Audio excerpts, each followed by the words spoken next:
everyone, and welcome to the Path Radio Spotlight. I am your host, Guido Prino, and we are welcoming accomplished author, musician, and fellow podcaster who is dubbed the Joe Rogan of rock and metal, in timely fashion, bringing us some Christmas magic with Symphony North.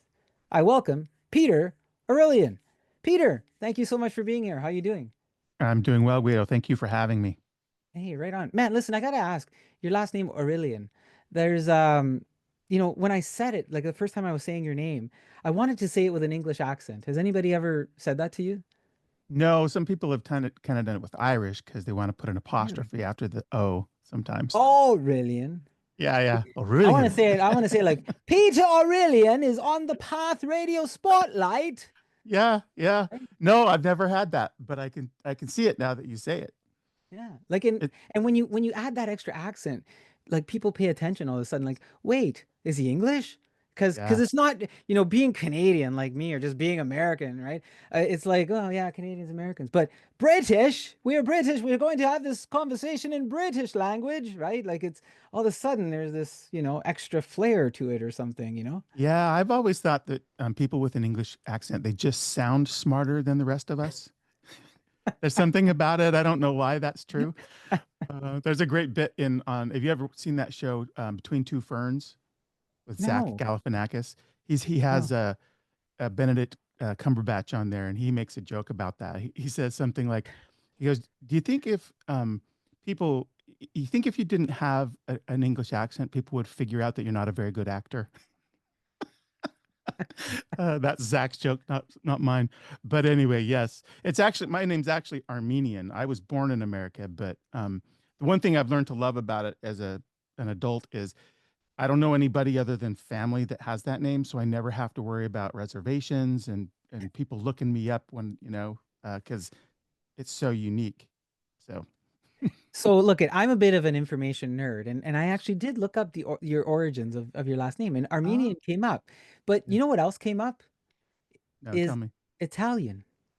Really? Yeah, I don't. I have no idea why that could be true. it has some Italian roots, Interesting. I'll right? have to look into that. My family's from Armenia, but I don't know, maybe some of the because Yeah. I whenever you see a name ending IAN or YAN, the odds on bet are is it's an Armenian name. But I didn't know that about Yeah. Italians. I'll look it up. So if 23 and Me is listening and you want to give us some kits, we're up for, helping out the roots here, right? Like That's we're, right. no We'll product sleuth it plate. We're out. not, this is not product placement. We're just saying, like just Yeah. saying. Yeah. Um, sorry, you probably didn't think I get like quirky like this No, and what, I love it. Yeah. I'll try to stay on the path. I'll try to stay on the path, No, Peter. I love the digressions, and I am going to look it up. It will save me from my washer research when we're done. What kind of washer are you looking at? So it's so funny. I've read so much about this that I get paralysis around decisions because I get so much information. But I'm looking at a top loader because my wife does not want a front loader because she thinks they start to smell. She wants an agitator because they wash better. And I'm now looking at the commercial grade ones because they last longer. Because in America, anyway, a lot of our products have this idea of planned obsolescence, right? It breaks down in 3 to 5 years, so you have to repair to replace it. So I'm trying to, check all these boxes. And I'm finding then when you go online and you look at reviews and Reddit, you know, consumer feedback, the contradictions are just immense. So it's so hard to make a decision. And I mean, it's the most boring thing in the world. But if you're going to shell out $500 or $1,000 for a washer, you don't want to get it wrong. Everybody's So on like, why are they talking about washers? no, man, no, look, this is important stuff. And I know, even washers have a beat like a drum. So we're gonna relate this back to music. We will. Okay, But we good. did the same thing. Like we have the front loader and like your wife and mine, like so we have like one of those chamois. So after every wash, she wipes it all down because we're worried about the rubber thing getting all funky because we had one and it did the same thing. Yeah. And but we looked at the top loaders and our issue with the top loader was like I'm Italian, I'm kind of short, right? So like reaching down to get things was hard. So that's why we went with the front loader again. But we're always battling because we want to keep it clean and we got the chamois going and trying to keep it Yeah. all dry and everything. And but you're right. Like they go and Well, there's a new one that we just saw on the showroom floor yesterday. It's got an antimicrobial coating around that seal on the door on the front loaders because of that issue. I don't Uh, believe it. I don't yeah, believe it's a it. real thing. It's blue. It's got this. You look for it. It's like this blue coating Really? that they put on that seal. So I don't know. I don't know what we're going to end up with, but we don't. Ours broke, so we're now into like running out of clothes. You have the old wash. I have a washing board, eh? Like the old style that you would. Oh, see, we don't Yeah. have that. We Yeah. probably should buy one. But Yeah. yeah, so Or I I'm mean, you very can make close your to own. pulling the trigger. If you get some stones, if you're into research, you get your stones and make your own washing board. I we should probably not go down that path, but because you just might research it, you know. Yeah, no, no, don't get me on another thing. I have to figure out this thing first. Well, look, you don't you live in Seattle, Washington, right? Yeah. Don't you guys get a lot of rain? Yes, like almost 10 months of it. Just can you just put the clothes outside and let the Yeah, rain do its thing hang and them outside, let them just do that. Yeah, that for me that's a sore subject because I don't have seasonal affective disorder, but I do not care for the 9 to 10 months of gray and rain. It's not even interesting rain. It's just a high ceiling of flat gray with drizzle, and it's just grim. It's just grim. When the sun comes out, I feel like a different creature. Uh, so yeah, I don't think I can live my days out here. And then nothing against Seattle or my friends in Seattle. A lot of good things here, but the weather is terrible. some of those descriptions belong in a book. Look, tell us something that you like about Seattle that we don't know about. Is there something you could tell us to say, hey, you know, as much as dark and rain that there is in Seattle, what Yeah, I mean, it's my view that there is the, mu- the music scene's not what it was, of course, in the '90s when grunge was exploding, and that's the reason I moved here is because there's so much industry at the time. But there's still a vibrant set of musicians who, create content and they're in bands and they record. And I know a lot of them. And so I have a lot of regard for this area for just the level of musicianship and passion around like quality music. Um, stuff that maybe isn't always making it onto the radio. So that for me was the reason I came, and it's the reason I'm still here. right on, man. Keep Seattle music alive. But look, we don't want to spend all our time just talking geography and names and things like that. By the way, names, before I move off of that, Yeah. my dad's name is also Peter, but in Italian, Oh, Pietro in Italian. oh So yeah. yeah. Yeah, it's one of those old biblical names. Yeah. It's not, I gave my son the middle name of Peter as kind of a family tradition, but it's not, I don't think it's used as much as it once was, Yeah. that But it's a name. cool name. I like it because Yeah, I've grown up. Dad, Peter. But anyways, there you go. um, look, you've got some cool equipment there. We came on the show and we were kind of talking about the equipment and the industry, et cetera, et cetera. You've had your own podcast show. It's called Breaking Absolutes. And tell us a little bit about that. What's the show about? And where can folks tap into it? Well, I did federate it to a lot of the audio podcast places that, and apps that people, I can't remember the name of the Podbean. I use a company Oh, called yeah. Podbean to disseminate it to like most of those places. But I kind of did it originally like your show that I'm on right now, where it was a video program. And I started it for a number of reasons. I wasn't seeing as many sort of long form um, video music programs that really tried to go beyond some of the pat or rote questions that I know a lot of musicians get. That sometimes you can almost see their eyes roll because they've been asked a million times.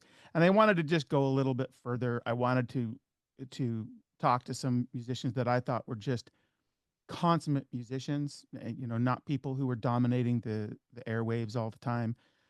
So that was kind of the reason. I also selfishly thought, I'll meet a few of my heroes along the way, and I did. Guys like Devin Townsend and Michael Romeo and some others. Some folks I already knew. I knew the guys in Dream Theater. I knew the folks from Nightwish.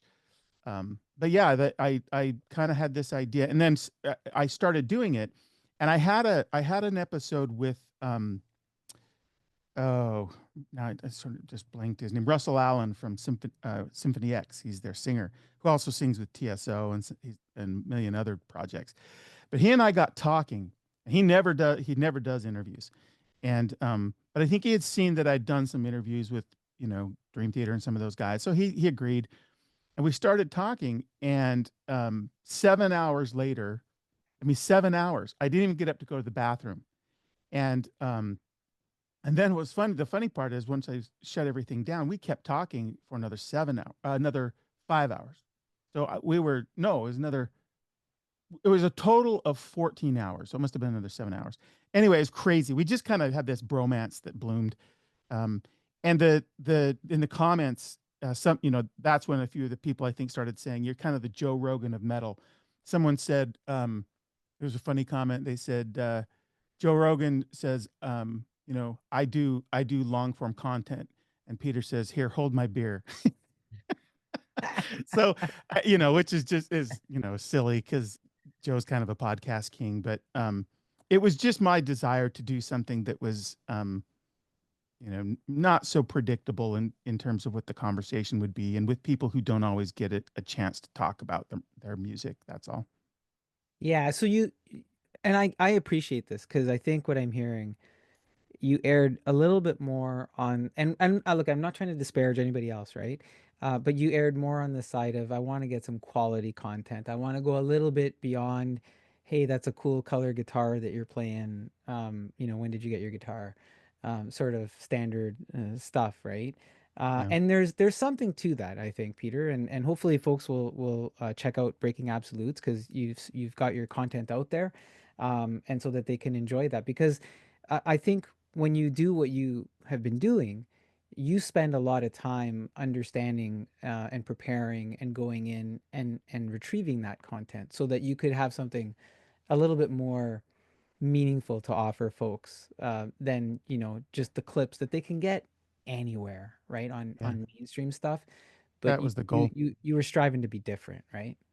Yeah, and it's like we were talking about before we started. It's a lot of the sort of general trends with a lot of podcasts are tend to be a lot of sensationalist style things in order to grab the attention and drive controversy. Nothing gets people to one of the best comments I read and several times now is at the end of your life the most important thing will be that you spent lots and lots of time on the internet arguing with strangers.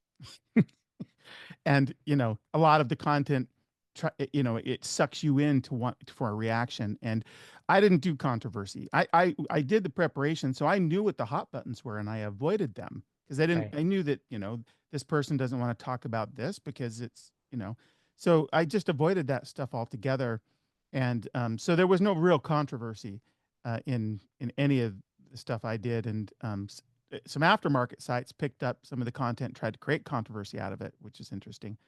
But yes, that's a long answer too. I was striving to do something that was maybe had a little bit more, value in it for, especially for fans, because if a fan's following a particular artist or band, if they've read 90% of the interviews, they only probably needed to read one or two to get all the same stuff because Right. most of the journalists are lazy. They just ask the same questions. And so the ones who found me appreciated it because it was different. But hitting the algorithm and getting the attention's hard.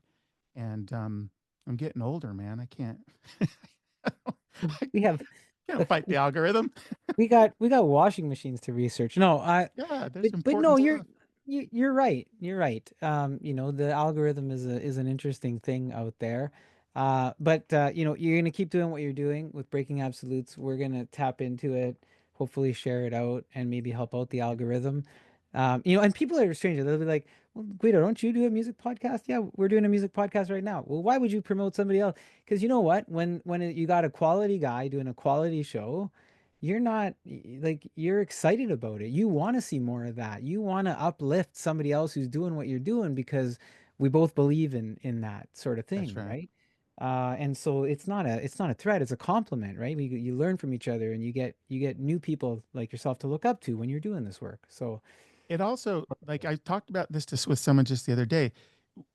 When and this is true in all of the arts. When someone comes in into it, whether it's music or writing fiction or doing podcasts, and they're of a sameness with other content that's there, if it's quality stuff, it doesn't cannibalize the No. person that's already there. Joe Rogan is not losing listeners because someone else is doing a thoughtful long form content. It actually grows the pie.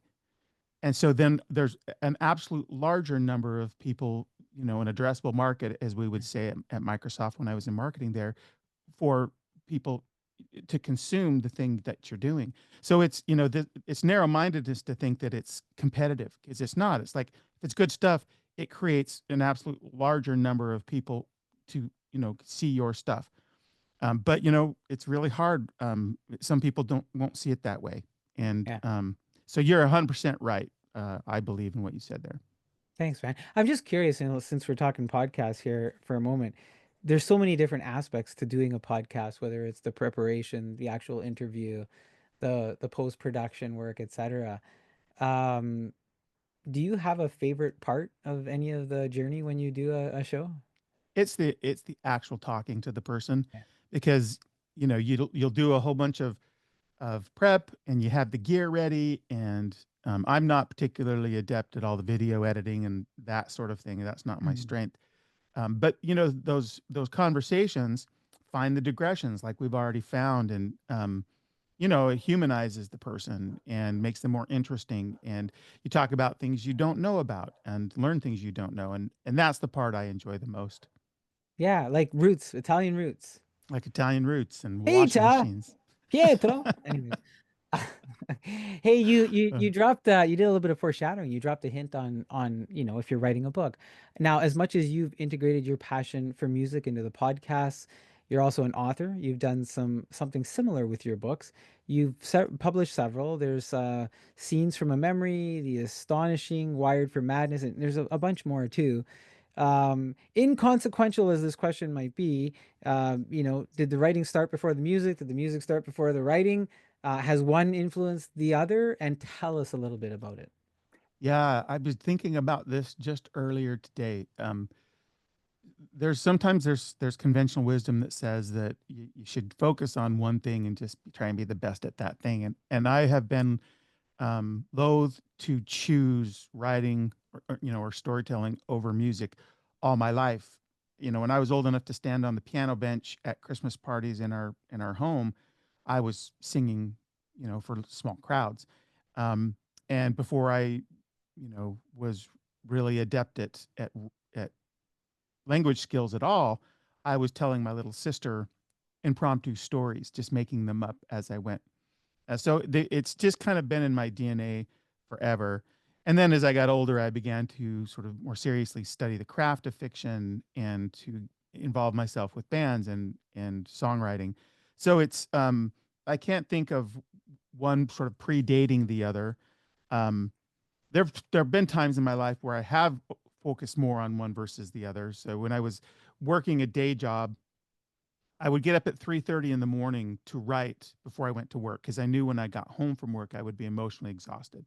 So I tried to give my best self to the writing, and it left less time for music, and I still got called to do some tours in Europe, fronting different bands, and that was immensely fun, and sort of kept me sort of motivated to get my own music out there. But yeah, and what's happened is as I've gone along, it's rare that anything I write doesn't have music as a centerpiece, whether it's a music magic system or the character's a musician, or with my music, if it's not storytelling. I like all kinds of music, but the kind of music I like best is music that has some sort of narrative drive to it, because I think the most interesting music is the music that tells stories. Yeah, I mean, look at whatever genre, whatever era, and we can pluck. I mean, you could pluck it out of country, you could pluck it out of rock. There's something about, the integration of the storytelling that goes with the music, right? And they're almost, if they're done well, and they're almost done, intertwined so well, that some of the best music is some of the best storytelling. So it makes complete sense that you've been able to it didn't, the chicken or the egg, right? And in your case, I don't know that it matters what came first. It's Yeah, just that, I couldn't give you a straight answer on that. right? But Um, I am at a place where the only music that I write anymore is is narratively based. Because you think about, I was thinking about this too with regard to Christmas music. I love it, all of it. But the vast majority of it is kind of self-referential. It's talking about Christmas trees or bells or, and the trappings of Christmas, and they're great. But I find that the songs I like best are the ones that have some sort of journey to them, and they're not just referring back to the sort of iconography of right. Christmas. And so that's, the album that we'll talk about later, I think is that's what it is. And a lot of our fans that found the music, they're like, I really love the fact that it's like these, especially if you listen to it linearly, it goes there's this progression, and you watch the character grow and change and come to this realization as they go along, and that the songs are these episodes. So it's not like silver bells and just talking about bells or Christmas tree.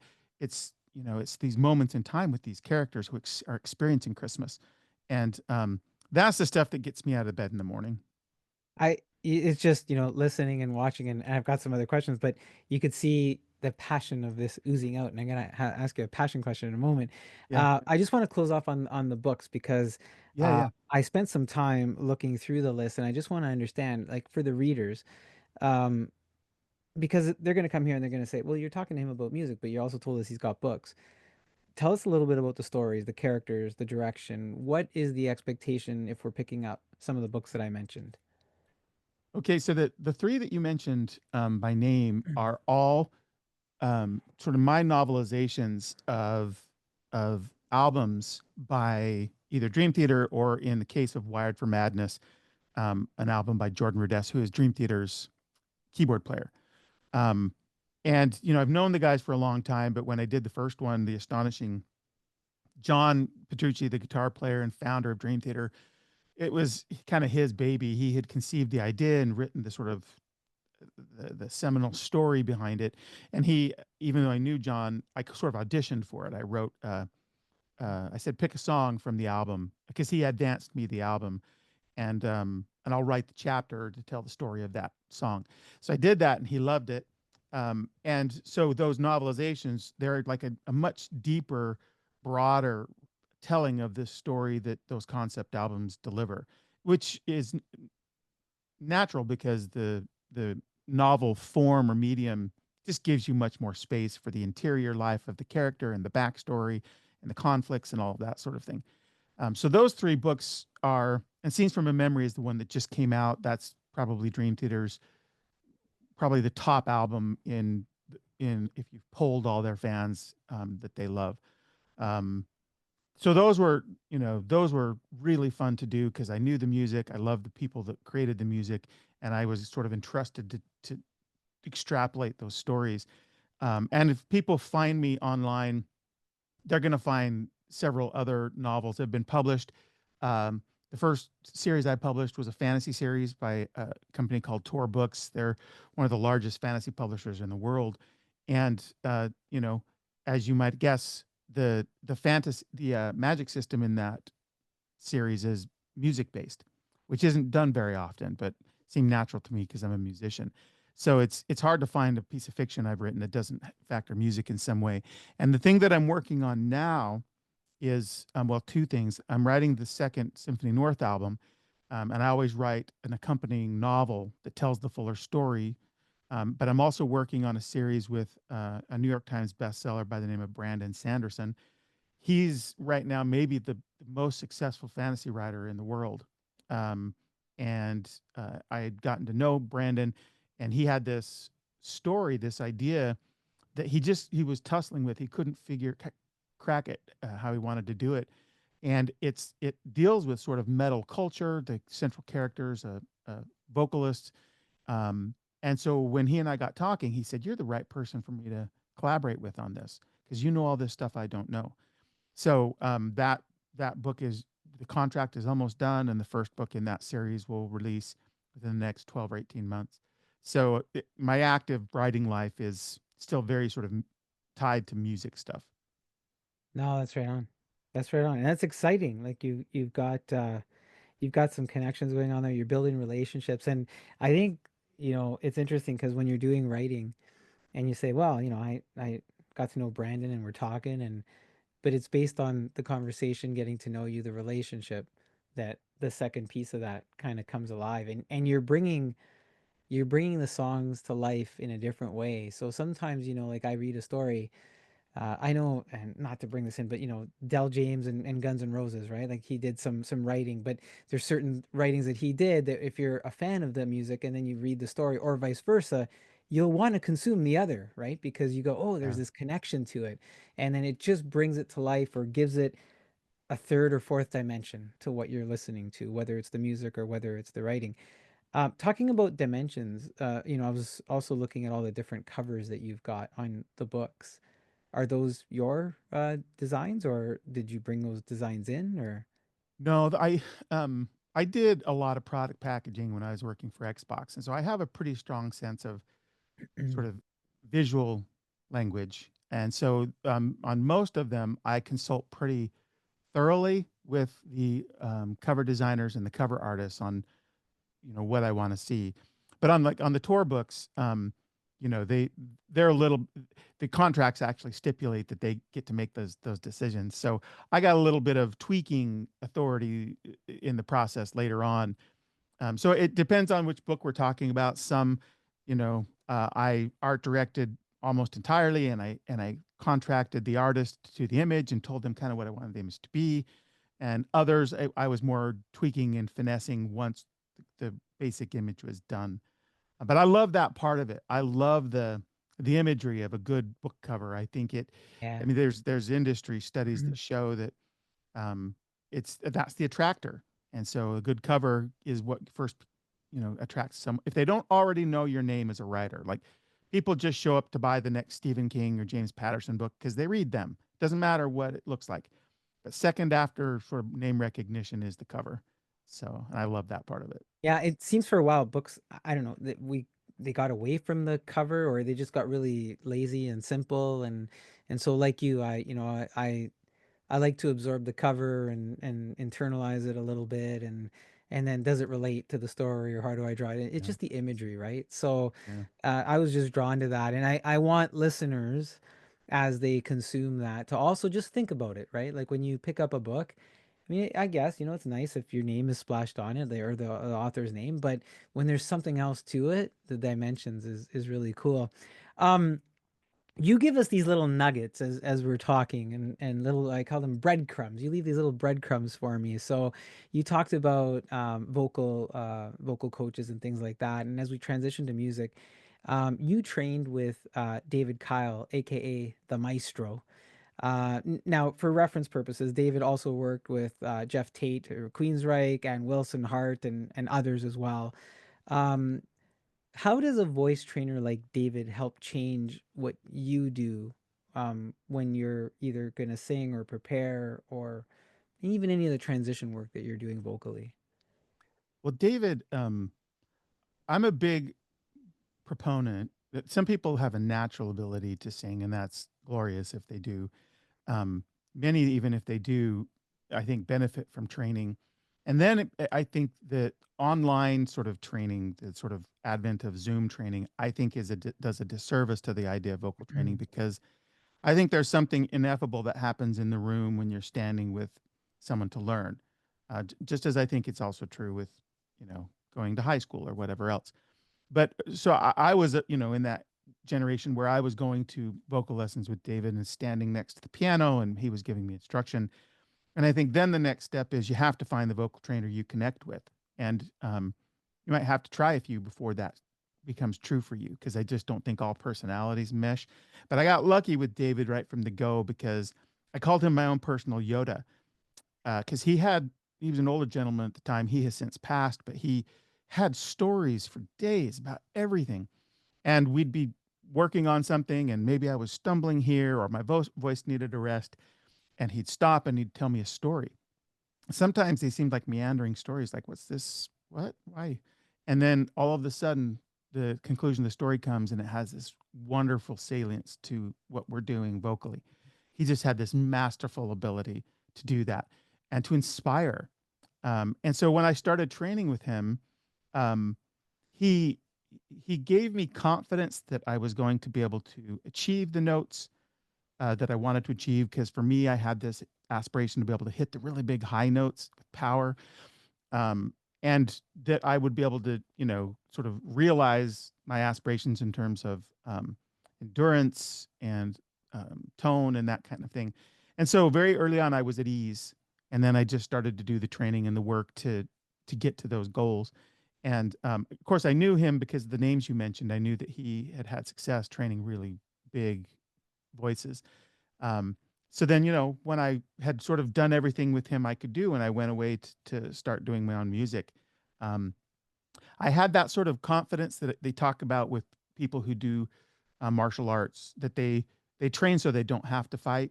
So I didn't feel like I had anything to prove. I had just a enough sort of internal confidence that I could go and I would be able to do auditions or create my own music, and at the very least achieve the music I wanted to. Success is a different thing as measured by the world in terms of money and fame, but in terms of the product or the craft, he gave me that sort of quiet confidence, and I just love the man. Just absolutely love the man. If if how do you think he would think of where you're at now compared to where you were? He'd be so proud, and not because I'm any household name, but he would be proud that I was doing my own music, writing my own compositions, that I was that the music, that part of my intent was not just to thrill people, but to inspire them. Because I, I I love music of all kinds for all reasons, whether it's because you're at a party and you just need a jam so that you can dance, or whatever. But the seems like where I've sort of settled my soul in terms of what I want to make is music that by turns is like really thrilling. Like we've got a song on the record called Soffittietto, which is my rendition of CPE Bach's song by the same name. That's just a barn burner, and it's been covered a lot of times, but this is our version. And I slip in a clip from a song called Patapan, which is I think an old English Christmas carol, to sort of as a medley. But it's just an instrumental, and it just sort of rips your face off because I have these amazing musicians who can just play it at lightning speed. So it rocks. But the next song is something that's much more introspective, and going back to what we talked about in terms of telling a story. And I think Maestro would be proud that part of my goal with my music is that when people walk out of the show, they're thrilled, but they're also inspired by what I call gestures of humanity, which is just this notion that there's one of the fine qualities of music is that it can encourage you to sort of look outside yourself to other people who might need help, or they might need an encouraging word. And you say it out loud and it sounds a little bit maudlin maybe, um, but I love music like that. Like I'll tell you one quick story. I was at a Disturbed concert. It was it last summer, may have been the summer before, but they've got a song called um, well, oh gosh, I'm blanking the name. Something the light. Um, might just be the light. But it he David Draymond, who's the vocalist, brought this woman on stage as he was introducing the song, and her husband had been a police officer. And police officers sometimes see nothing but the dregs of humanity. And he suffered so much after he retired with the things that he had seen as a police officer, that he wound up taking his own life. And I know this is super heavy topic for our Christmas conversation, but um, the point of it was that in the face of that tragedy and that trial, you can find this courage and this will to go on, because there's still good people that are rooting for you and willing to help. And he told this story, and then they performed that song. He had the woman sit there on stage with them. I was crying, man. I was Mm. crying. And I think I've only done that twice in my life at a concert. And I just, I was already well into Symphony North and the kind of songwriting and storytelling I want to do, but it just reinforced, um, you know, what I really want to achieve. Because that song, you know, is thrilling. That Disturbed song is thrilling, but it's moving too, and that's the sweet spot for me. And so going back to your question, you'd be like, Peter, I don't know what question I asked. That's what Maestro, I think, he would be proud that I was doing my own thing, but he would be proud that that's that was the intent of the music I was trying to make. Look, I mean, the you're so genuinely transparent during this last little bit. Um, in a sometimes authors in a book like writing about, the grassy knolls and the flowers and they like describing that nature scene, and I think that's what you just did in your own kind of unique, genuine way there, that you opened up a certain page on Peter for us as you told us about that and tied it back to David. And as deep as that was, there was an underlying thing that I thought of, because you said, well, this is pretty deep for Christmas, but Christmas is about hope. And everything you just talked about there was hope. So if people are listening to that, there's hope in the relationships. There's hope in working with people. There's hope in what others are willing to do for you, and that you're able to reflect and, honor them in a certain way. And I think that's what you're doing in a certain way. You're honoring, David. Now I got to ask, because, you also said to him, yeah, or you said the maestro. Did you used to call him the maestro, or did you used to call him David? Yeah, no, I call him the maestro. I think all of his students did. And sometimes I would call him David, but Yeah, maestro was not only an appellation that spoke to his mastery of yeah. music and being as a vocalist as well as a teacher, but it was so it honored that, but it was also a term of endearment. And so, yeah, most of his students called him the maestro.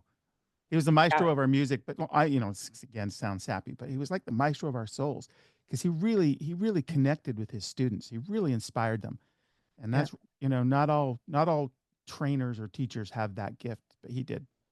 Oh, oh, Captain, my Captain, Dead Poets That's Society. right. Right? That's exactly right. Yes, Right? just like that. Captain, my Captain. Anyways, I digress. It's one of my favorite shows. Look, some more breadcrumbs. As you help us follow the path here. You've mentioned Symphony North. You've given us some, foreshadowing into some of the songs on that. And now the project, and I don't know if it's fair to call it a project, but for now, the project called Symphony North. I don't know that it's recent for you. It sounds like this is something that a vision that you had when you were in high school. Has this been a lifelong idea that has Yeah. come to fruition? I'm not certain that that's the path it is, and so I just want to open it up that way. Yeah, I call it sometimes a blessing and a curse that from a very young age I kind of knew what I wanted to do. Because on the one hand, I knew what I wanted to do. On the other hand, it was not the easiest path through life because, frankly, it would have been easier for me to become an attorney, which was something I dabbled with for a short time. Not that that's easy, but it's more like understandable. There's not as much sort of people's opinions about what you do that influence your success as with writing and music. But I always knew that I wanted to be telling stories. I always knew I wanted to be doing music since I was very small, and I always had this affinity for Christmas, and it's the trappings like the tinsel and the lights, all the way to the reverential. I love it all genuinely, and I always have. So for me, it's not a cash grab. Gosh, we can sell stuff at Christmas because consumers buy stuff at Christmas. It's, I have always sort of participated in all of it. And I woke up with the notion as a senior in high school that if I could find a way to conflate these three things, I'd be a very happy individual. So I had the idea, right? But then what happened is, of course, I went to college and then I got into a long term relationship and I, uh, moved to Seattle and started working at Microsoft. And Microsoft will consume every moment of your waking day and even your dreams. So I, I got distracted. And then in in the early 2010s, I think it was, I got to go to a Mannheim Steamroller concert. I was doing music marketing with the entertainment group at Microsoft, and so I would always get backstage passes to a lot of the acts that came through town. And I'm a huge Mannheim Steamroller fan. And Chip Davis, I think, is one of the great American composers. And I got to go backstage and talk to him, and I shared with him a little bit of this vision I had, and he was very encouraging. And he's the guy, in my view, that reinvented modern Christmas music. And then a few years later, I think it was 2015 or so, right around there, same kind of scenario with TSO. And I was a big fan of Paul O'Neill, not just his Christmas music. And I was backstage and got to meet him, and I kind of told him how much his music meant to me. And he pulled me into his private green room for almost 45 minutes. And I told him this, I'd had this idea, and I said, I don't, maybe I don't need to do that anymore. There's bands that are doing Christmas rock and roll.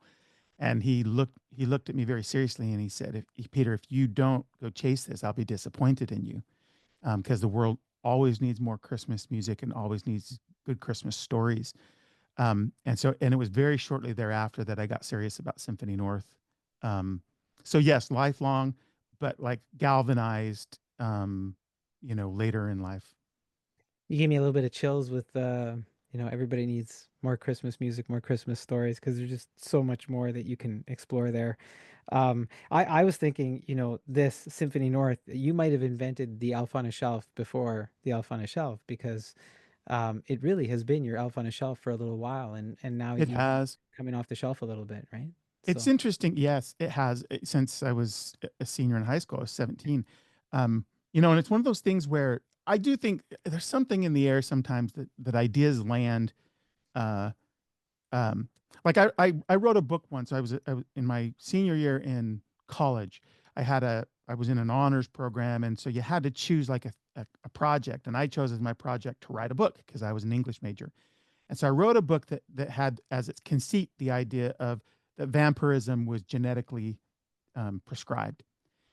And I didn't get it published. I didn't, do anything with it. It probably would have needed to be revised. I was pretty young in my writing career, but literally, I don't know, it was within 18 months. My favorite writer on the planet wrote a book with the same conceit. So I think these ideas float around, and whoever grabs them first gets the first mover like yeah. benefit. So, if I'd had more foresight and maybe more gumption when I was 17 to really chase it at that point, maybe my fortunes would have been different. But there's also something to what you just said a moment ago, in that having kind of gotten galvanized around this idea later in life, I have way more life experience to inform the songwriting. And so, there are songs on the record. There's a mom who comes to Jack, who's the character in The Bell Ringer. Just she can't afford to give her daughter, who is sick with cancer, anything for Christmas because she's so poor. The medical bills have just devastated her, and she's just asking Jack to come and spend a little bit of time there and play Santa, right? Because she can't afford anything else.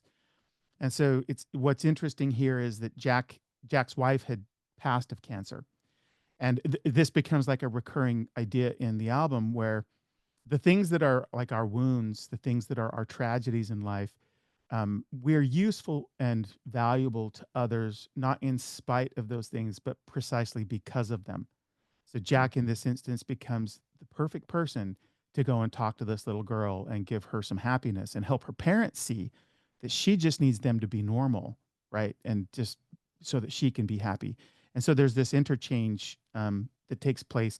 And that's as a 17-year-old, I probably couldn't have written that with the same kind of confidence and maturity as I did when I wrote it. And the same is true with some of the other songs. Yeah. Um, there's a song called Understanding that is, I don't perform all of the songs, but that's one I perform. And it's about a veteran, a World War II veteran, who has lost the idea of goodwill for men. And because he's seen so much hatred in war. And Jack is a veteran himself. And so, again, this idea that he understands and he can provide value to these people that he's coming across.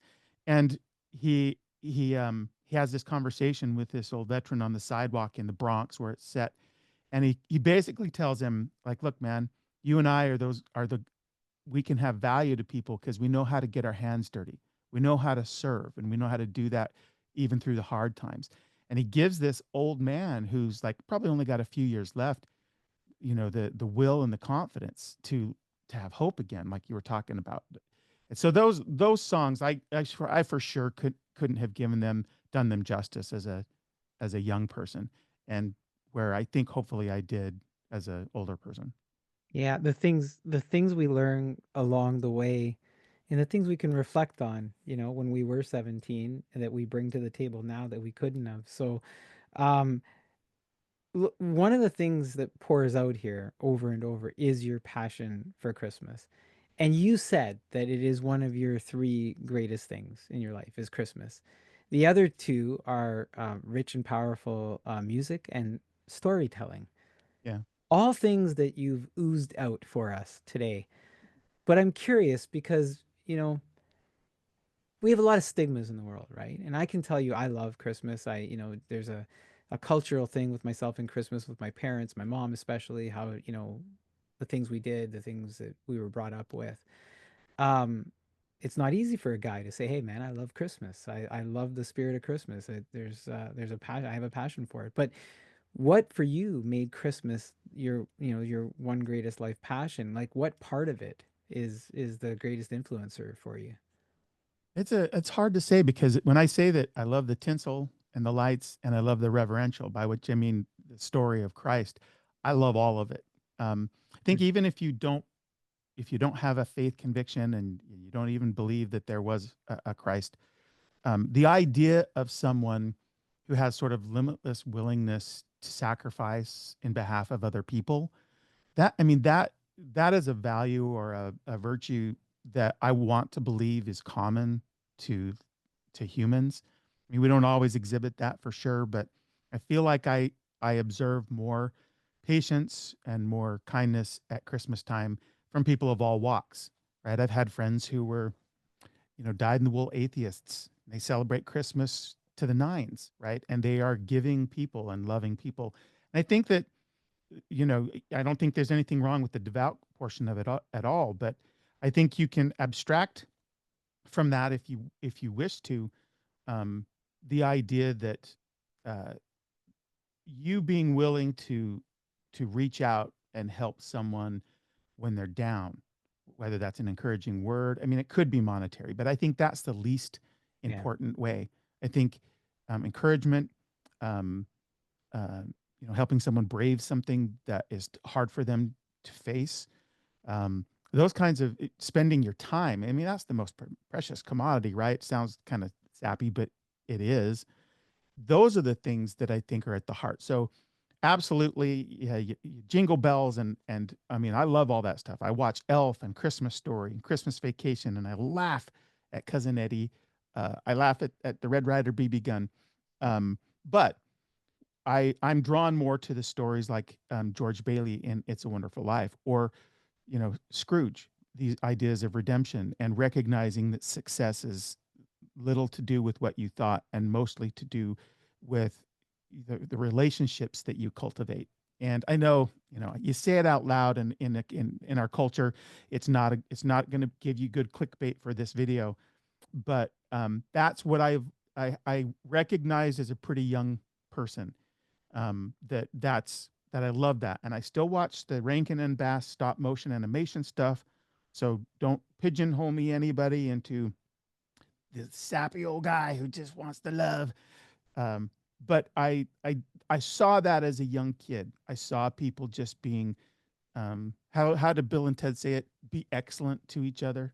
Like I saw people doing that, and it's like so I hold that very dear, and that's when Christmas comes around. I get filled up with that, and I decided, man, if I can write stories that communicate that feeling and music that communicate that feeling, that's the best way I could spend my time.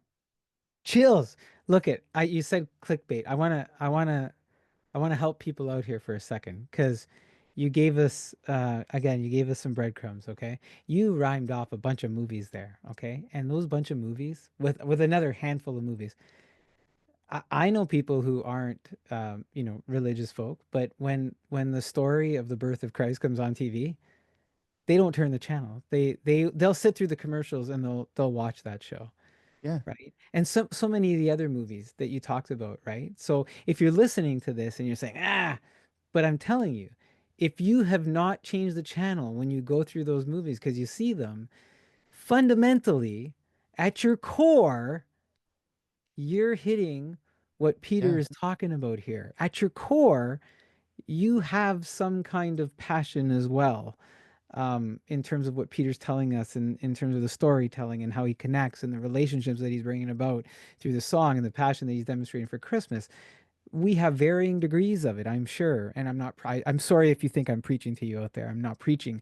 I'm just trying to make the connection between the movies that you're willing to stop and watch and what Peter just told us.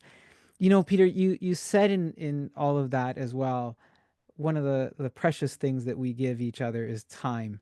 And the work that you've done with Symphony North brings talents from the Siberian Orchestra, Trans-Siberian Orchestra, as well as Dream Theater. Um, and these folks brought in their time. What was the pitch you gave them to come work with you on this project? It would depend on the person. I knew the guys in Dream Theater, and have been friends with them for a long time. Um, so there's a trust, I think, that we have. Not It's not that we break bread, because James lives in Toronto, where you're at, and Jordan lives in New York. But so there's a kind of trust and camaraderie that we share. Obviously, if they had thought that the music and story were not right for them, they would have said no, because we're good enough friends that they could say no and it wouldn't affect the friendship. With some of the others that I didn't know, whether they were former members of Trans-Siberian Orchestra, or some of the Broadway people, um, people that were on America's Got Talent, some of these other people that I approached them. I don't have any compunction about asking, because I'm happy to be told no if it's not your thing. But then once I would send them the music, and I would give them the thumbnail of the story, because didn't have an hour for me to go into it in depth. They were all in, and I think what they all recognized is that that it wasn't a cash grab for me. It's not inauthentic. That, like, this is, if there's anything that is a life's work for Peter, this is it. And so I think that comes through in the music and in the storytelling. Because those stories that have that quality, they just move me so deeply, and I never tire of them. And so I want to participate in creating stories like that. And so the people that I would approach, I think they sensed that. And I've been fortunate as I've gone back to them with, hey, we're going to go and try and do some shows, or any need. I've never had any of them say no. They all resonate with the vision that I've shared with them. Your continued conviction should, at the very least, interest listeners as they listen to you talk about this. Um, is everyone who plays with you, like, did the passion for Christmas grab them? Like, are they as passionate for Christmas as you are as they perform with you? I think it's impossible for anybody to be as passionate about Christ. And that's obviously a generalization, because tons of people are Yeah. equally, if not more. But no, that I don't know that they all like reside in this Christmas headspace the way I do. But there are some that do a lot, and they all, the year before last, I reached out to them. I said, hey, trying to put together some kind of promo reel for this year, because we're not going to be able to go out and do shows, and we kind of want to try and get the word out. So I asked them all, just like on their iPhone or whatever, to record something. And the lion's share of them, what they came back with was that the music has this is, what they're saying, reading back, is the music has this big anthemic sound and a lot of heart. And the music and the story has that classic Christmas sentiment, and has something to say about love. And I couldn't have said those things better myself. And so to have them so sort of succinctly say what they feel about the music and the story, that was a very gratifying moment. And that was, I did solicit them to give me something, but I didn't give them any like, hey, say this. It was just say something, anything for me, and I'm going to stitch it together in a video. And so that, I think that when they all get into, whether it's recording or rehearsing or putting on the show, I think that they're right there with me in terms of the passion around this story and this music, and you know, sharing it with people. If not just now, you may have, through some of the things that you've said over the course of the last several questions, answered my next question, but I'll throw it to you just to make sure. And maybe you might say it using different words that might connect with different listeners in different ways. But I was gonna say, how is Symphony North different from the reimagined holiday Christmas music that we hear on mainstream media? And again, not to disparage the artists or the music or the spirit or the intent, but like the Mariah Careys, the classic Elvis stuff, the Michael Bublé's. How are we? I feel foolish asking this because I know why it's different, but why is it different? How is it Yeah, different? I always answer this that I think there's two ways. In the realm of, call it Christmas rock, um, there's not a bevy of artists. There's a few. I think that with the instrumentation, I bring in more horns and more woodwinds and more strings to give it a more symphonic sound. So I think it's a more symphonic rock than a lot of the others in that space, which doesn't make it better, just makes it different. Yeah. In fact, if you're wanting a much more metal version, there are much more metal versions.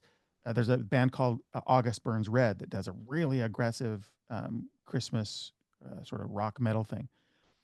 But the more important thing for me is the narrative, right? The storytelling. Um, there are some that do that, but there are different sort of vehicles or architectures for narrative design. One that's used a lot is a frame where the sort of narrator or the person who's delivering the story, they're kind of relating memories, or they're kind of looking left and looking right, and you're getting a song about the stuff they see or recall. And that's a perfectly legitimate story device. But what it doesn't have is that sort of classic story narrative architecture like you learn about with Joseph Campbell about the hero's journey, where your character is starts with a problem, and that problem is they're going to try and fail to solve the problem. They're going to go through their dark night of the soul. They're going to have a mentor that's going to help them try and understand the thing they can't understand, and ultimately have success, and some epiphany that makes them a changed person. Like there's a lot more to it, but there's this sort of this, by the way, you can take almost any film or book, and 99% of them, if you understand story architecture, you can see it. Um, it's not just with Christmas music, but most concept albums or story albums, they just lack this. And usually it's because the people who write them, they're not storytellers. They haven't studied and taught fiction, and that's something I've spent uh, most of my adult life doing. And so when you do, before I wrote one note of music, I created the story so that I knew the emotional movements and the highs and lows, and I could very thoughtfully then figure out what song was going to help me deliver that part of the story. And so that part takes a long time for me because I really want that to be right, because I want to try and it to have that emotional impact. And so that's the thing I think. And by the way, a lot of that, if it's done well, is kind of transparent to the listener. When they go to listen to the record or they see the show, they're not like, oh, I can see his narrative design at work. Hopefully, they're just like, that's a really powerful story. And Mhm. when we go into the lobby after shows and do kind of a receiving line, in case anybody wants to say hi on their way out, I've had people in tears that just moved by the story. And that's very gratifying for me because I think that's one of our unique selling points. It's the lessons you've learned when you don't know that you've learned them until you apply them sometime later in your life and you go, why have I done that? And this would be my reflection on your story and how you're putting the music together and how you've dissected it and then presented it to us, Peter. Um, the Bell Ringer, that's the name of the album. Um, Presumably there's a bell ringer who's the main character of the story. And earlier you said when you listen to the album in a linear fashion. So does that mean that the 24 songs that are on it are they intertwined? Are they connected by the bell ringer, but are the stories between the stories in the songs intertwined as well, or is the bell ringer our focal point that takes us from step to step in each of them? So if you listen to the Mm. album start to finish, yeah, the bell ringer's story is the sort of center post. It's the tent pole. Um, and his name's Jack. The story begins. He steps off a bus back into the Bronx after 30 years on the road. He was, I may have said this before, but he lost his parents to an accident, so he's orphaned. He wound up in a boys' home. He ended up on the streets as a street kid, homeless. Then he got called to war, comes home, gets married. His wife loses his wife to cancer. He's a single father, has to make a hard choice for his only son and his best interest. And because of all of this sort of these hardships, he gets on a bus because he's just kind of, he doesn't feel like there's anything left. Mm. And so the story opens, he comes back to the Bronx after 30 years on buses. He wants to come home. It's a very common theme, but he wants to come home. He wants to reconcile with this past. And he has an idea how to do that, but immediately getting off the bus, because by nature, he's the guy who steps in to help someone who needs help. He gets drawn into becoming a bell ringer, basically a no pay job as he's trying to come home and do all this other stuff. But that what he learns is that coming home has little to do with what he thought and everything to do with who he already is by being the guy willing to help the person who needs help. But he needs to learn this after all this time, and he needs to come to a sense of his own self-worth. And so at the end, the last song is called Gift of Self. And it's this notion that the best gift you give is the gift of yourself, which I think we talked about a little before. So his arc is the main thing. But if you just listen to tracks, they are self-contained enough that I think they have impact. Like the story I said about the little girl. I do this pairing several times in the album where two songs kind of have a relationship. So there's one called A Young Mother's Wish and A Young Girl's Wish, and it's the mom and the daughter, and you kind of get their perspectives around their shared experience around her illness.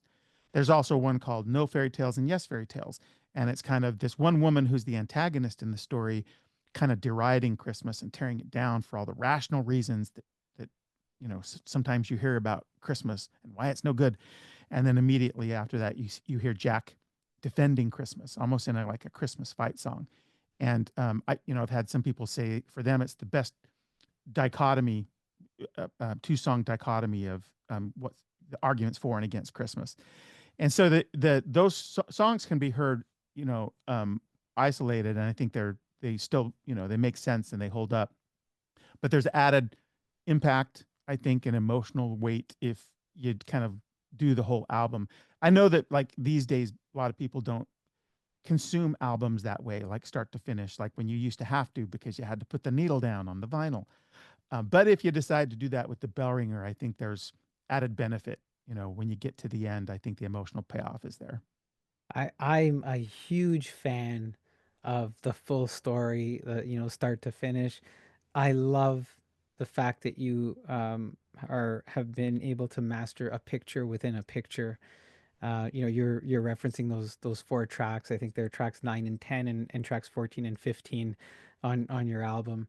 Yeah. And it's a I don't want to say it's a lost art, Peter, but it's a treat when we get a story in an album now that you could sit down. I think our challenge in the world in life sometimes is being able to sit down and consume the whole album in the one sitting, right? And so it becomes fragmented. But if you've got the story within the story and it's relatable and you can kind of go back and absorb it and listen and do that with it, it makes for an exciting proposition to go and listen to the whole thing.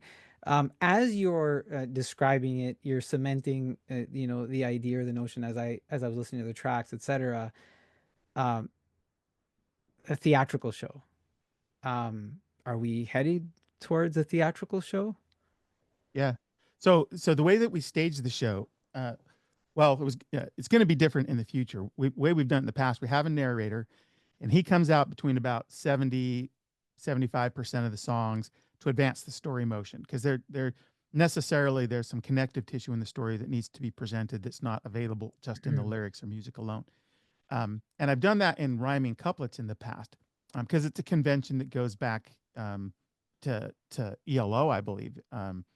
So it Oh, goes back a long ways as a mechanic for sort of a rock theater style of show.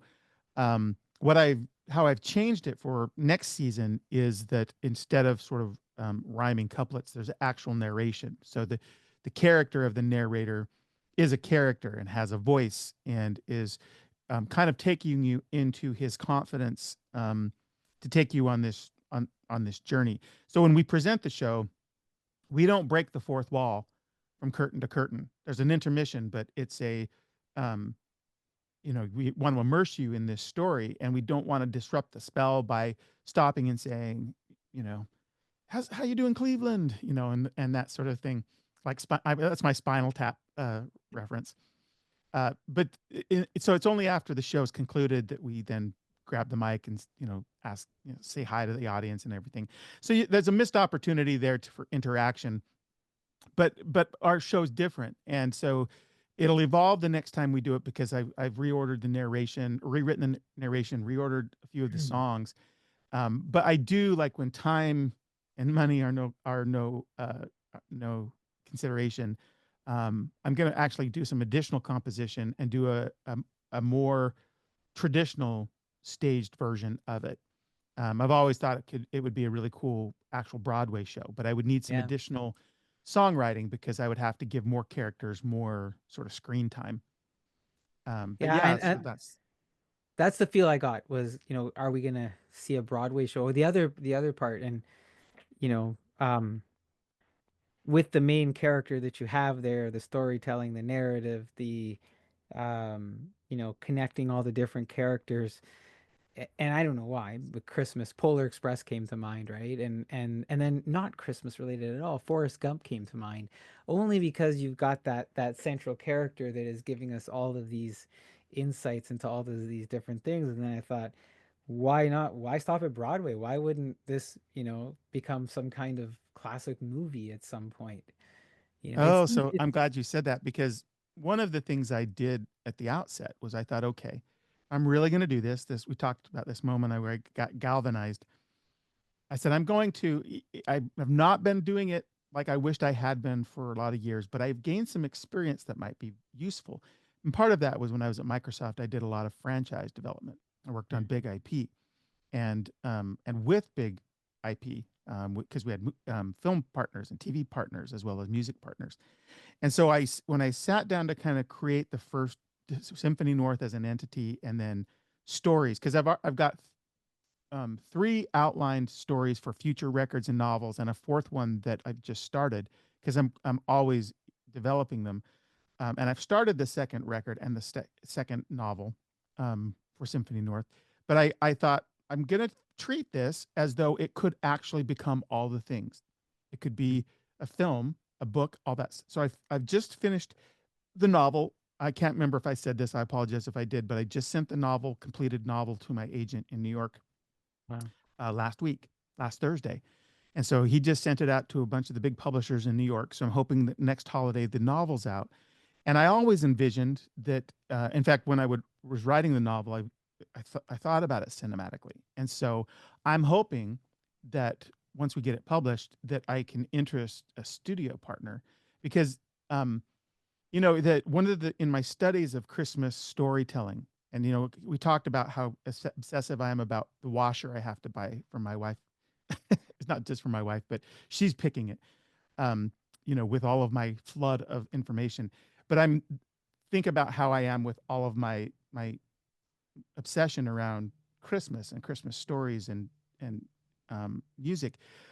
I have studied Christmas storytelling over the many decades, and one of the observations I have is over the past 30 plus years, in the high 90th percentile, most of the stories are either romances or they're send-ups. Occasionally there's one that's deliberately poignant, but usually they're meant to be sort of comedies, and those are fun, right? We love them. I love them too. Or romances, and Hallmark has sort of taken that on steroids in recent years. But the storytelling of It's a Wonderful Life, which was originally a novella called The Greatest Gift, or A Miracle on 34th Street, or Dickens' Christmas Carol, is mostly absent from modern Christmas storytelling. And I don't know if that's a reflection of the culture or just what sells or both. But and we may have said this before we got on air, but David, the maestro, he used to say to me, Peter, it's important when you're creating your art that you give people uh, as important as giving them what they need is it's what they think they need is to give them what they really need. And that was what his way of saying is like, look, you know, as humans, we need the soul needs to be fed too. And so when I started to decide, hey, I'm going to do this, I wanted to tell stories that were of a sameness with those, classics, stories we talked about. And so I am really hoping that someone sees that in the bell ringer and wants to make it into a film, because I've never seen that story told, like in a movie or in a book or anything else. I've never seen a story that talks about that character.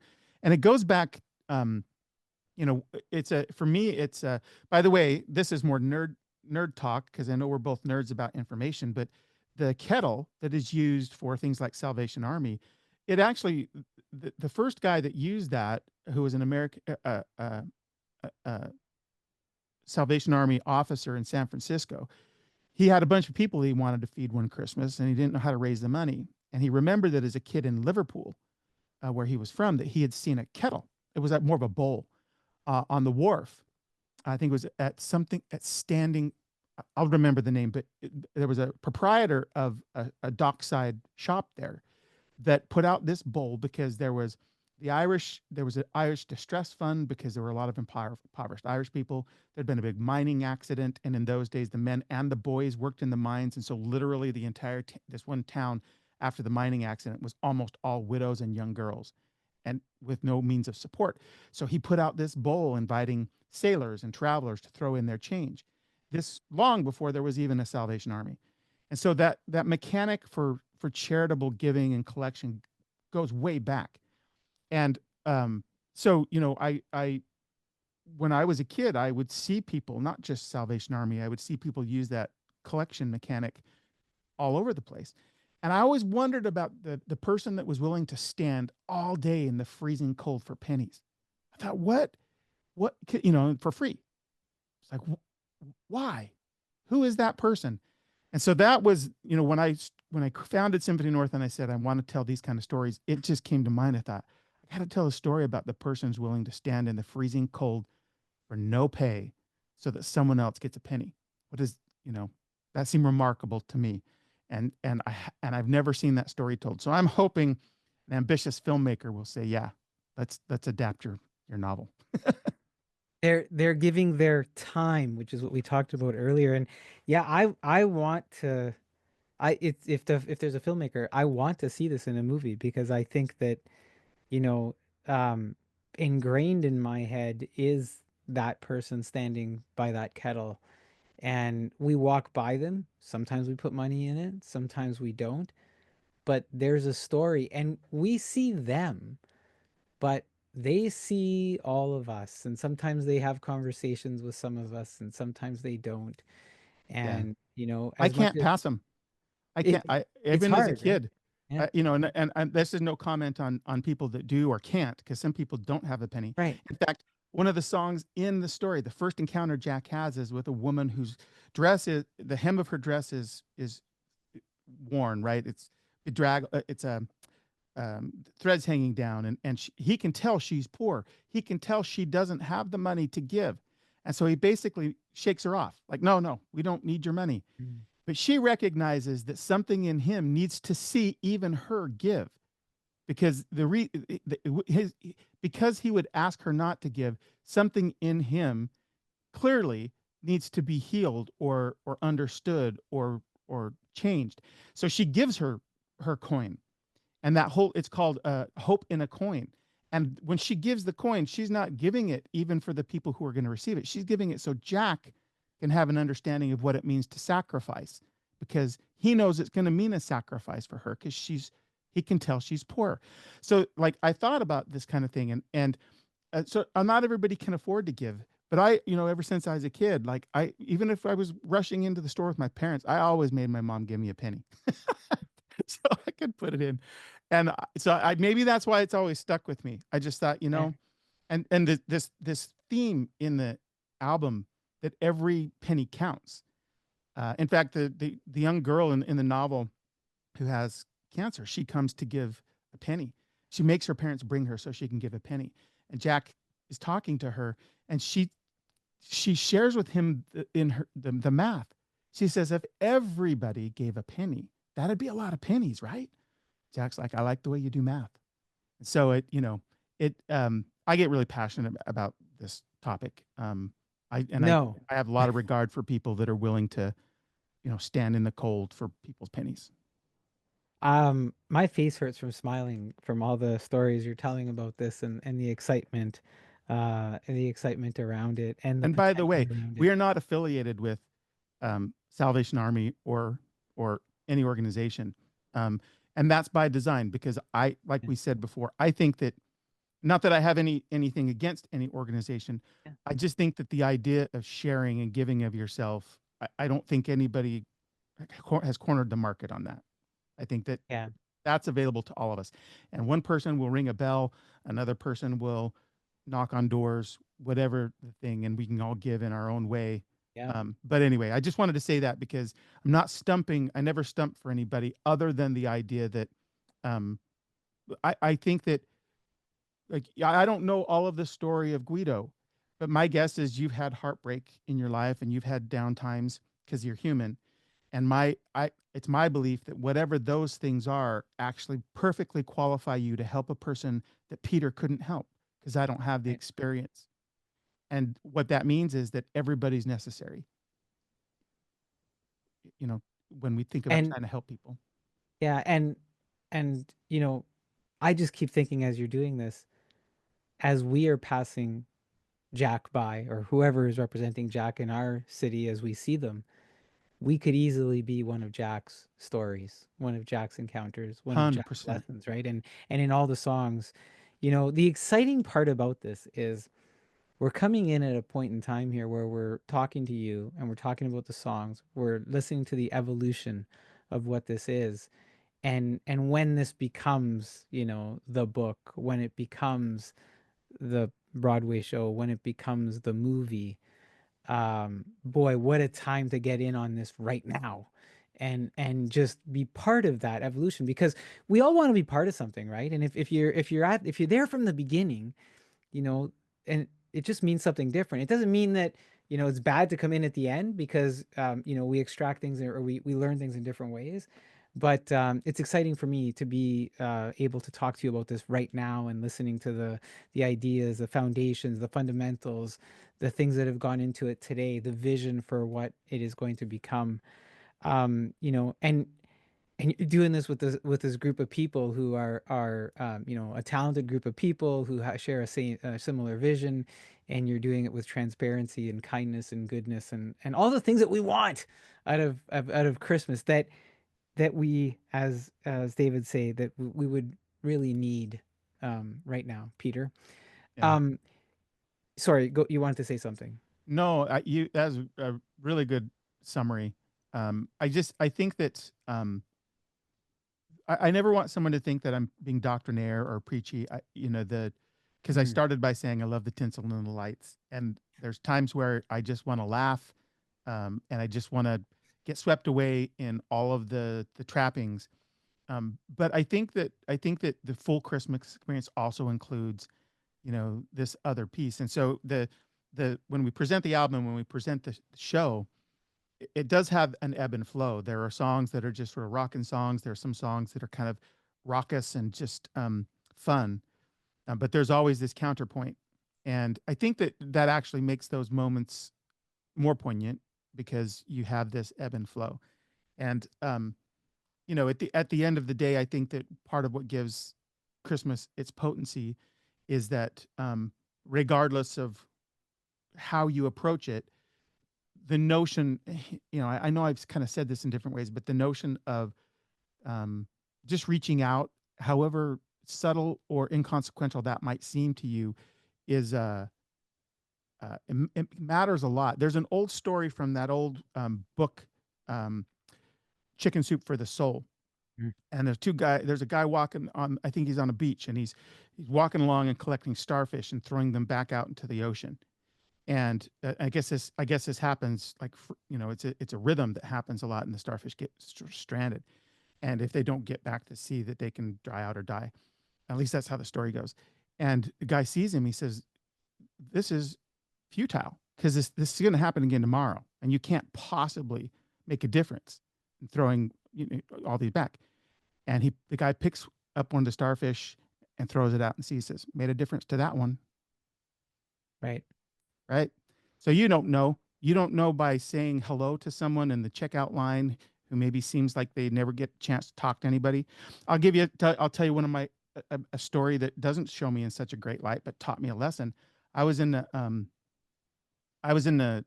checkout line at the post office, and there was a woman standing in front of me, and I had a million packages, and I was feeling rushed and all that stuff. And she said something to me, and I answered her, but I realized as I was driving back to my house after that, I'm getting choked up about this. I had this sense that um, I could have done more just by having a conversation with her, and Mm. I didn't take time, and I felt so bad that I didn't. And that wouldn't have cost me anything because I was going to stand in the line anyway. And those things like teach me again and again the importance of the thing that I'm trying to write about. And so we're all imperfect at this, even when we think we understand it. You just keep striving, right? You just keep trying to be your best self.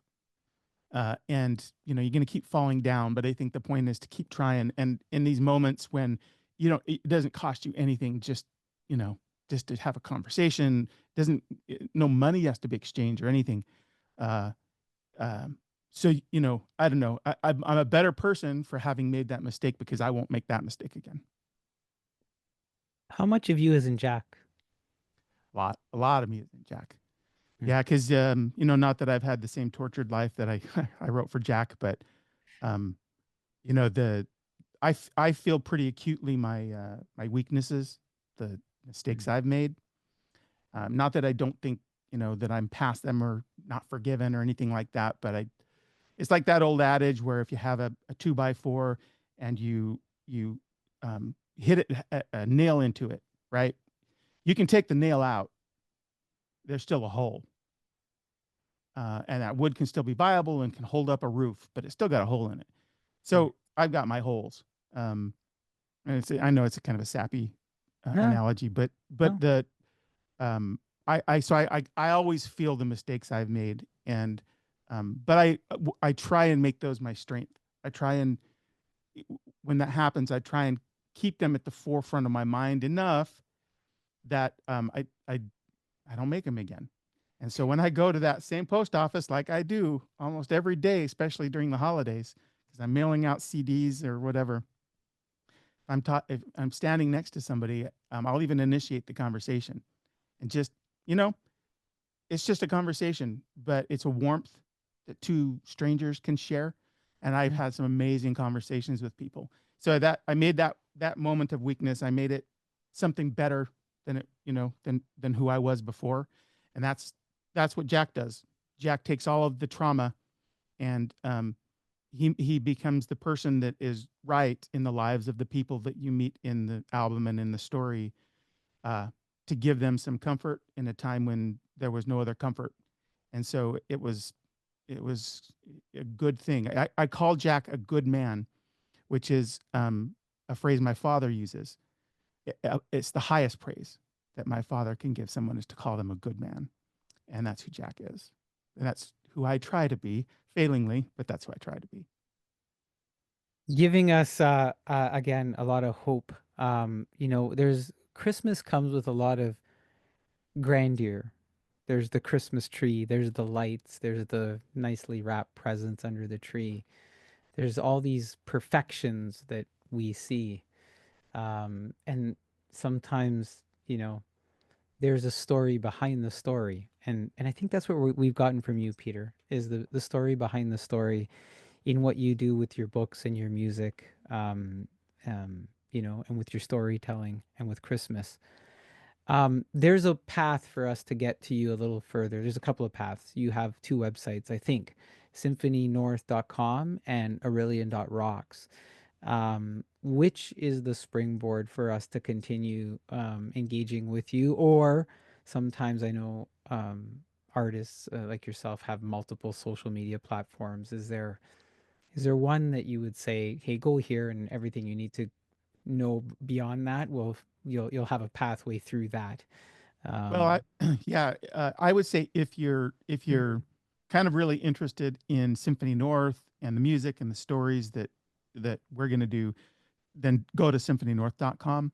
If you're interested, and I do have, if you're interested in my other stuff, like the other books that I write, like the collaboration with Brandon Sanderson and the podcast we talked about at the beginning, like Breaking Absolutes, go to you can actually go to Aurelian.com .rocks, but I have one of those redirects because I have Aurelian.com too, which is maybe easier to remember. right. And then there's a link to Symphony North from there. So it's kind of just for your audience, for the people listening, it's what your interest is. If you're really more just digging on the Christmas stuff we're talking about, go to symphonynorth.com. If you want more of my other doings, then you can go to my main site, which is just my last name, and then it branches to my other stuff like Symphony North. And I just want people to know, like, we're going to produce and publish this show mid-December, and there might be people listening to it in January, February, maybe even July. There is Christmas in July, and there's stores out there that are open year round, There doing are. Christmas stuff. So it's okay to listen to this in the heat of summer too, because I think that there's so much valuable content here, and it'll just prepare you for the next season that comes.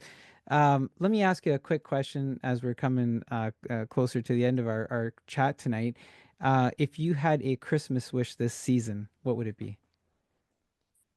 Um, I don't want to sound so cliche. The observation that I mentioned that I make at the holidays, where um, people are a little more patient, a little gentler with each other. I would just ask that, to the degree we can, to care. There's a great line at the end of Christmas Carol where Dickens talks about Scrooge carrying Christmas in his heart all the year long. I, I wish it were true that the thing that I think people do naturally for whatever reason during the holidays, they could um, capture enough of it to carry it over. I try and do that, and again, I fail at it. But I try and sometimes that I do that by listening to a Christmas song or thinking of a Christmas story. But it's just it doesn't mean you have to change who you are or flip sides on any kind of debates or anything in your life. It just means that like there's enough that we share, whether it's because we all go through sickness or we lose a loved one or um, any number of people who just don't have enough money to pay their bills. There's a lot of that. There's enough common ground that you know being mindful of that more often than we are. If I could do anything like and wave a wand, that's the one I'd do. It sounds like the beauty pageant saying world peace. So I'm sorry if it comes off that way. But I go through this mourning process on December 26th every year because Christmas is over. But I think to myself, it doesn't have to be. Just keep behaving the way you've been behaving, thinking the way you've been thinking. And I'm not perfect at that, but that's what I try. I'll take the world peace. Peter, thank you for coming on the show, sharing your passion with us, raising our Christmas spirit. I will say that is the bell ringer who gives us hope in a coin and leaves us seeing more in Christmas than, yes, fairy tales. Through passion, we might all truly find the gift of self with Symphony North and master composer Peter Orullian. I will have the link to Peter's music and other media in the show notes. Thank you again for sharing your story with us, and we Thank wish you you. the very best and Merry Christmas. Merry Christmas to you. Thank you.